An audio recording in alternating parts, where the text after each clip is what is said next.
Okay, students, today we will discuss about the non-countable nouns, यानी कि इसको mass noun भी कहा जाता है, and some of the times some of the people they can call mass noun. अच्छा जी, सबसे पहले इसकी डेफिनेशन देखते हैं जी। नाउन एक नॉन काउंटेबल नाउन या अनकाउंटेबल नाउन्स भी इसको कहा जाता है। और mass noun it's also a noun is a noun without a plural form, for example food, music, ice. ठीक है। अब जी ये ऐसे नाउन्स हैं जो कि मतलब जमा में आ ही नहीं सकते, प्लूरल फॉर्म में वो नहीं आ सकते और प्लूराइज हो ही नहीं सकते। ठीक है, प्लूरल फॉर्म में वो नहीं आ सकते।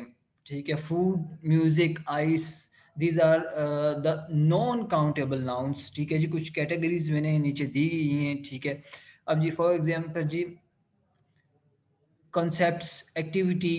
ठीक है, food, gas, liquid, material, item, category. ठीक है, नेचुरल फिनोमेना, नेचुरल गैसेस वगैरह, पार्सल्स वगैरह।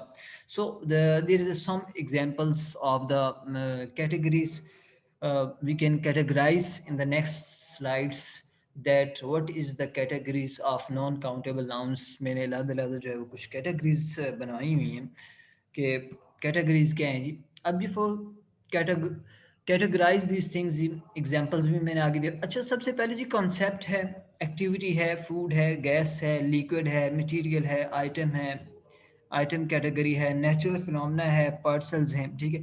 फर्स्ट ऑफ ऑल जी we will discuss about the concept.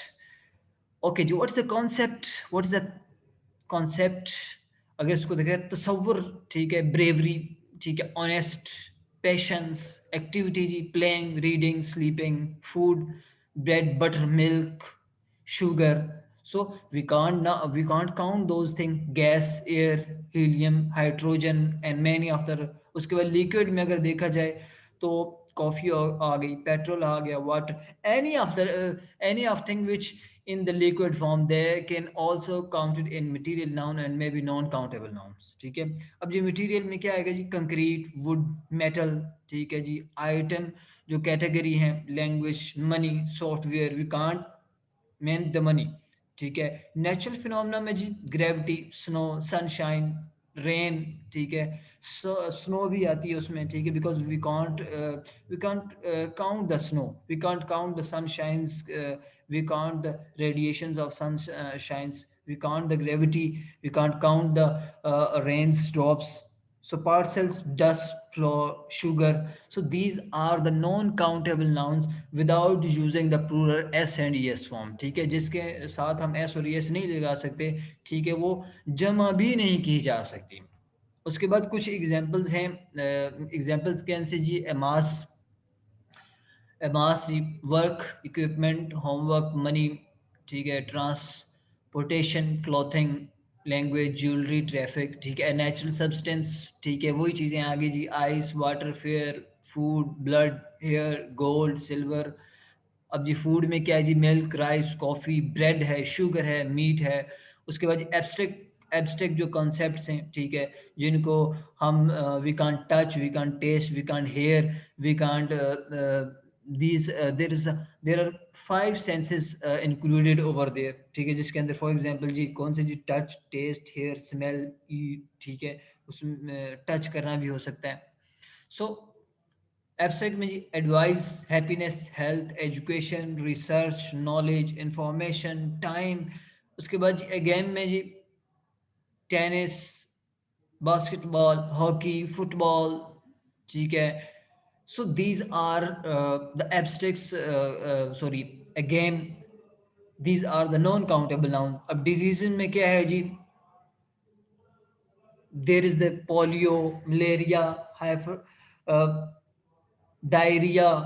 ठीक है, these are the different types of nouns we can included over there। a subject of study क्या है जी, economics है, physics है, astronomy है। ठीक है, हिस्ट्री है, स्टैटिस्टिक्स है। ठीक है, बायोलॉजी है। अब लैंग्वेजेस में जी स्पेनिश है, इंग्लिश है, चाइनीज है, अरेबिक है। ठीक है जी। एक्टिविटीज में क्या आ गया जी, swimming, dancing, reading, smoking, drinking, studying. So इसकी एक हेडिंग लाइंस भी मैंने नीचे दी हुई है। इम्पोर्टेंट क्या है जी नॉन काउंटेबल नाउन के हवाले से, non countable nouns do not use the indefinite articles a और एन, ठीक है। अब जी ये क्या होता है जी, ये आइडेंटिफाई नहीं होता, ठीक है, ए और एन के साथ आइडेंटिफाई नहीं हो सकता, ठीक है। हम ये नहीं कहते ए हॉकी, ठीक है, a health, a education, a research, a silver, a gold, ठीक है, ए क्लोथिंग, ठीक है, ए मनी, ए होमवर्क, हम ये नहीं कह सकते, ठीक है, ए और एन के साथ। लेकिन how ever use the definite article the, ठीक है, ये किसके साथ इस्तेमाल होता है जी, इन अल्फाज से पहले क्या लगता है जी, दा का इस्तेमाल होना लाजमी है, refer to the specify those things, इन चीज़ों को क्या करने के लिए जी, इन चीज़ों की स्पेसिफिकेशन, इन चीज़ों को स्पेसिफाई करने के लिए। So they can also use the article if the what is being refer to is general. So there is a non-specify but or non-specific. So these are the articles, and for the more information you should to be use different of the articles which publish in many websites. तो मैं जो है उसकी website तो नीचे लिखना जो है वो भूल चुका हूँ, but no problem. So these are your non-countable nouns, so discuss these things, and if you have any question you can ask from me, okay?